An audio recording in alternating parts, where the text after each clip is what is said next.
The vice president's eldest son is said to be in good spirits, fully alert, and talking with family members here at the hospital. According to a statement from his doctors, he is expected to make a full recovery. The vice president left the hospital with a gesture of optimism, thumbs up. But for the Bidens, this was a real scare.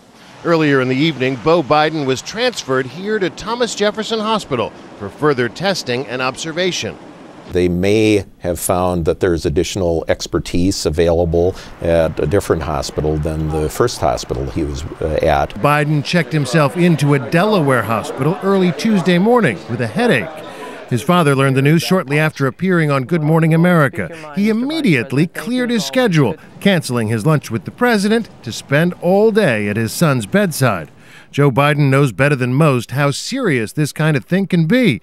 In 1988, surgery for brain aneurysms sidelined him from the Senate for 7 months. I'm really more happy to be back than you can possibly imagine. At 41, Beau Biden is in the prime of life, physically fit after a recent tour of duty in Iraq, currently serving as Delaware's Attorney General. It's not at all uncommon for somebody in their 40s to experience a stroke. For the Bidens, the hospital vigil is a familiar scene. At the 2008 convention, Beau Biden himself recalled the tragic car accident that killed his mother and infant sister in 1972. One of my earliest memories was being in that hospital.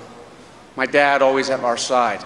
6 months ago, young Biden was thought to be a shoo-in for his dad's Senate seat. But in January, he announced he would not run, not for health, but for personal reasons. But I'm going to, first things first, make sure I focus on my family. Of course, he'll now have his health to think of, too. Although he decided not to run for the Senate, he is continuing his job as Attorney General and seeking re-election.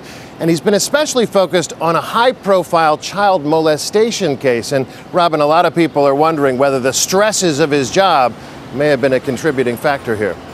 David, thank you. We know the person to ask, our senior health and medical editor, Dr. Richard Besser, who joins us now. I'm going to get to that in a moment. But first of all, typical stroke victim, you don't think of someone being 41. Of course, you think of someone being older. How common is this? Well, it's more common than you might think. Roughly 10% of strokes occur in people under 45, but they're caused by different things than in the elderly. In the elderly, you have hardening of the arteries and plaque that goes to the brain and causes a stroke. In someone his age, the main cause, well, they'll do testing.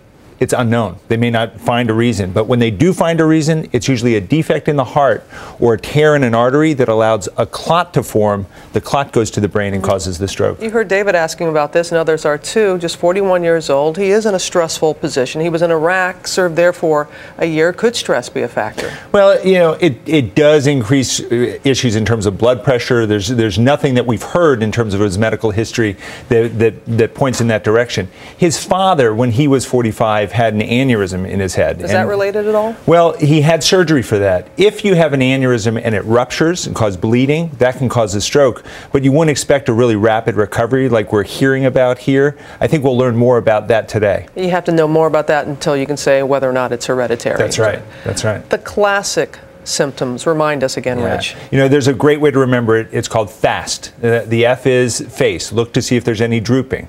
The A is arm. Ask someone to raise their arms. If one doesn't go up as high, that's a sign.